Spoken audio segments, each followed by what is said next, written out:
Welcome to my channel Sahu science classes. मैं हूं आपकी नीरू मैम। और जैसा कि आप सबको पता है कि हम क्लास 11th में केमिस्ट्री का सेकेंड चैप्टर पढ़ रहे थे जिसका नाम है एटॉमिक स्ट्रक्चर। तो हमने जो लास्ट पढ़ा है वो हमने बोहर का परमाणु मॉडल पढ़ा था और बोहर के परमाणु मॉडल के दोष पढ़े थे। इससे पहले भी हम काफ़ी सारे टॉपिक्स जो हैं वो इस चैप्टर के कवर कर चुके हैं।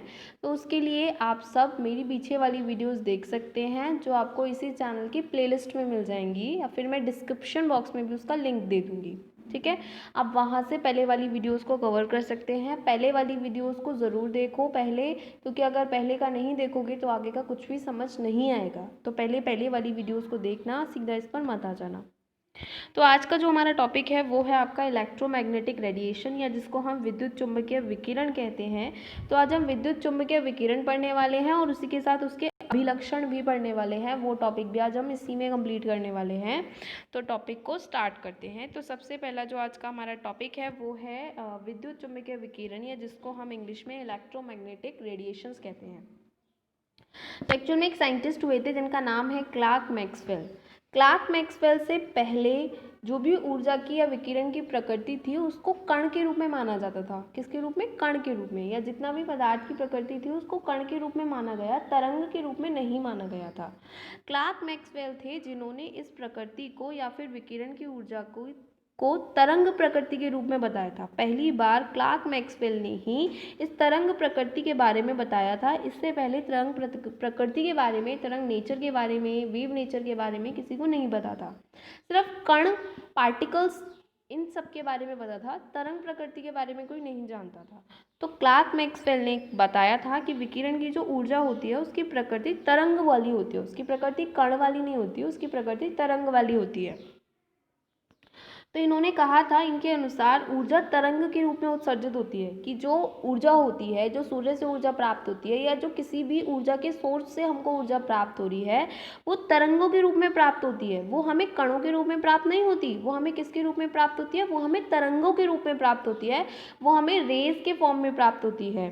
और उन्होंने बोला कि ये तरंगे विद्युत और चुंबकीय क्षेत्र से संबंधित रखती हैं, संबंधित होती हैं।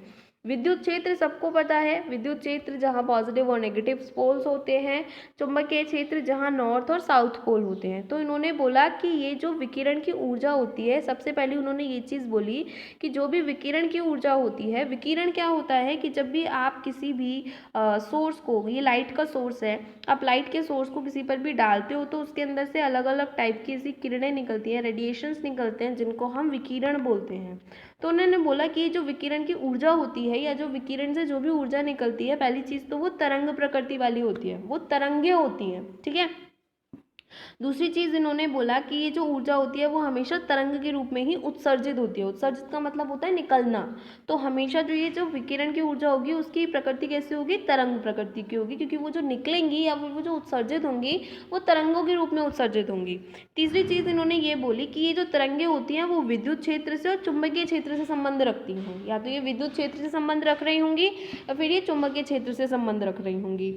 इसलिए उसने उत्सर्जित ऊर्जा को विद्युत चुंबकीय तरंग या फिर विद्युत चुम्बकीय विकिरण कहा। इसी वजह से ये जो आपका टॉपिक है इसका नाम क्या है? विद्युत चुम्बकीय विकिरण। क्या नाम है? विद्युत चुम्बकीय। क्यों? क्योंकि ये जो विकिरण है वो विद्युत से संबंध रख रहा है और चुंबकीय क्षेत्र से संबंध रख रहा है। तो इसीलिए ये जो उत्सर्जित ऊर्जा है इसको इन्होंने क्या बोला? इसको इन्होंने बोला विद्युत चुम्बकीय तरंग। या तो आप इसको विद्युत चुम्बकीय तरंग बोल सकते हो या फिर आप इसको विद्युत चुम्बकीय विकिरण बोल सकते हो। ठीक है।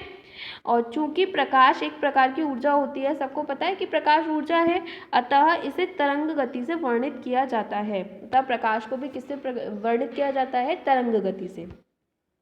तो इस तरीके से साइंटिस्ट हुए थे क्लार्क मैक्सवेल, जिन्होंने हमें बताया कि जो विकिरण की ऊर्जा होती है उसकी प्रकृति तरंग होती है और उनके अनुसार ऊर्जा जो होती है वो तरंग के रूप में उत्सर्जित होती है। तीसरी बात, ये जो ऊर्जा होती है वो ये जो तरंगे होती हैं वो विद्युत और चुंबकीय क्षेत्र से संबंध रखती हैं। इसी कारण इनका नाम विद्युत चुंबकीय विकिरण रखा गया है, क्योंकि ये विद्युत क्षेत्र से और चुंबकीय क्षेत्र से संबंध रखती हैं। तो दोनों को मिलाकर इनका नाम रख दिया गया विद्युत चुंबकीय विकिरण। आई होप सबको ये क्लियर हो गया होगा। आगे ये इसका डायग्राम है कि अगर आप इसको जब ये क्या है, एक तरंग है, ये एक तरंग है, तो अगर आप विद्युत क्षेत्र और चुंबकीय क्षेत्र के बारे में इसके ऊपर बात करें तो ये आपका जो ये आपको रेड से शो हो रहा है ये है आपका विद्युत क्षेत्र, और जो आपको ये ब्लैक से शो हो रहा है ये है आपका चुंबकीय क्षेत्र। और ये आपको जो समझने वाली चीज़ है वो ये है कि यहाँ आपको जो ये हेड से और इस हेड तक दिखाई दे रहा है, इसको आप लैम्डा से प्रदर्शित करते हैं। किससे प्रदर्शित करते हैं? लैम्डा से। ये है ऊपर वाला, ये क्या है? शीर्ष, ऊपर वाला है।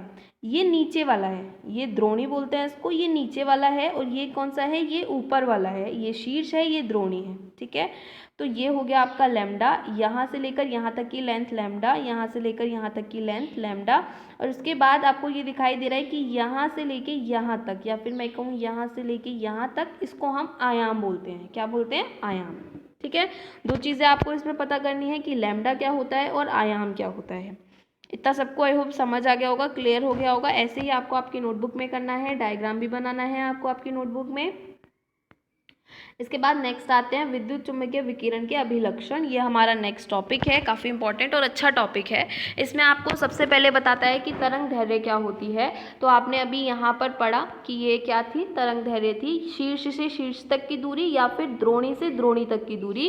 इसे हम गर्त भी बोलते हैं। जो द्रोणी दिखाई दे रहा है आपको, इसे हम गर्त भी बोलते हैं।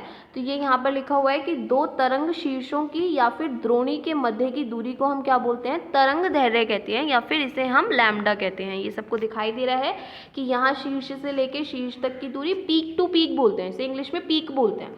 तो पीक टू पीक हो गया, या फिर यहाँ पर ये नीचे आपका द्रोणी हो गया। ठीक है, या फिर इसको हम गर्त बोलते हैं।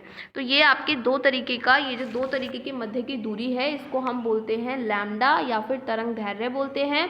इसको हम मीटर से, सेंटीमीटर से, नैनोमीटर से, या मोस्ट इंपॉर्टेंट एंगस्ट्रॉम से प्रकट करते हैं। ठीक, नेक्स्ट आता है आपका आवर्ती। इसने बोला कि इकाई समय में उत्पन्न कंपनों की संख्या। अब इकाई समय में, क्योंकि भाई तरंग है ना, तो तरंग कंपन्ने प्रदर्शित करती हैं। तो इकाई समय में, एक एकांक समय के अंदर जितनी कंपन आएंगे, जितने कंपनों की संख्या आएगी, वो उसकी आवृत्ति कहलाती है। क्या कहलाती है? आवृत्ति। इसे न्यू से प्रदर्शित करते हैं और इसका मात्रक होता है हर्ट्ज। क्या होता है? हर्ट्ज। इसे न्यू से प्रदर्शित करते हैं, मात्रक है इसका हर्ट्ज। इसके बाद नेक्स्ट आता है इसी में वेग। तो इसने बोला कि इकाई समय तरंग द्वारा तय की गई दूरी, इकाई समय में तरंग द्वारा तय की गई दूरी उसका वेग कहलाता है। इसे हम लिख देते हैं यहाँ पर कि इकाई समय में तरंग द्वारा तय की गई दूरी उसका क्या कहलाता है? वेग।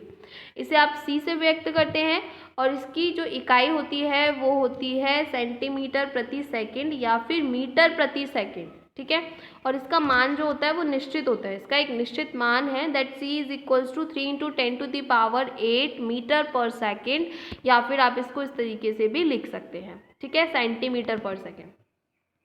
ठीक है, और सी का ये फॉर्मूला भी है, that c is equals to nu into lambda. ठीक है, या फिर आप बोल सकते हैं कि C इज इक्वल्स टू आवृत्ति गुणा तरंग दैर्घ्य। आवृत्ति और तरंग दैर्घ्य को गुणा कर दोगे तो ये क्या बन जाता है? ये बन जाता है आपका वेग। नेक्स्ट आता है आपका आयाम। क्या होता है?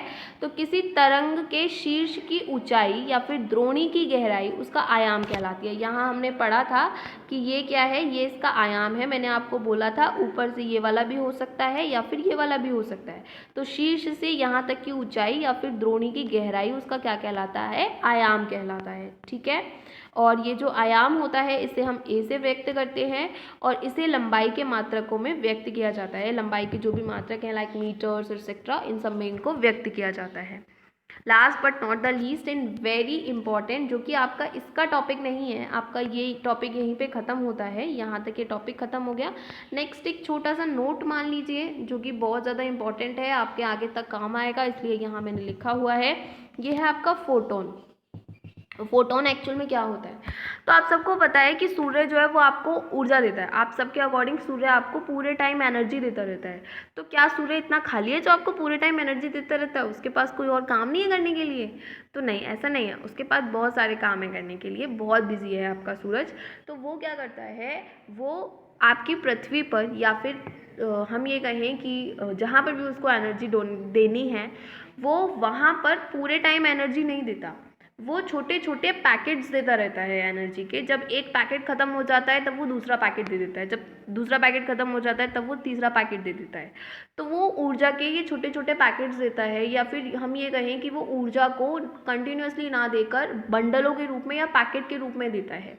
और उन्हीं पैकेट्स को हम फोटोन कहते हैं, या फिर हम उन पैकेट्स को क्वांटा भी कहते हैं। ठीक है, और इसके ऊपर पूरी की पूरी एक आपका ब्रांच है जिसको आप क्वांटम केमिस्ट्री बोलते हैं। ये फिजिक्स में भी पढ़ी जाती है और केमिस्ट्री में भी पढ़ी जाती है। तो होता क्या है कि ऊर्जा के बंडल, ठीक है, ऊर्जा के बंडल या पैकेट जो होते हैं वो फोटोन कहलाते हैं या फिर क्वांटा कहलाते हैं। इसकी ऊर्जा जो होती है वो विकिरण की आवृत्ति के समानुपाती होती है। विकिरण की आवृत्ति, आवृत्ति आपका क्या था, म्यू, तो ये विकिरण की आवृत्ति के समानुपाती होती है। ठीक है, तो अब आपको एक चीज़ क्लियर हो गई होगी दैट कि फोटॉन्स क्या होते हैं, ऊर्जा के बंडल होते हैं या फिर ऊर्जा के पैकेट्स होते हैं जिसको हम फोटोन या फिर क्वांटा कहते हैं। ये वर्ड आपके बहुत काम आने वाला है। ये जो तीनों वर्ड्स आपको, दोनों वर्ड्स आपको दिखाई दे रहे हैं, ये आपके बहुत काम आने वाले हैं, तो इसलिए इनको ध्यान से नोट कीजिएगा और समझिएगा। ठीक है, तो यहाँ आपका ये जो टॉपिक है वो ख़त्म होता है, जो कि है आपका विद्युत चुम्बकीय विकिरण। आई होप सबको समझ आया होगा। इसके अभिलक्षण भी हमने आज कंप्लीट कर लिए हैं। तो ये 2 टॉपिक्स आपके कंप्लीट हो गए हैं। आई होप सबको इतना क्लियर हो गया होगा। जिसको नहीं क्लियर हुआ वो कमेंट सेक्शन में बता सकता है। तब तक हम इसको कंप्लीट कीजिए और पीछे वाली जो भी वीडियोज़ हैं उनको देखिए, पीछे वाला वर्क कंप्लीट कीजिए। Till then, good bye.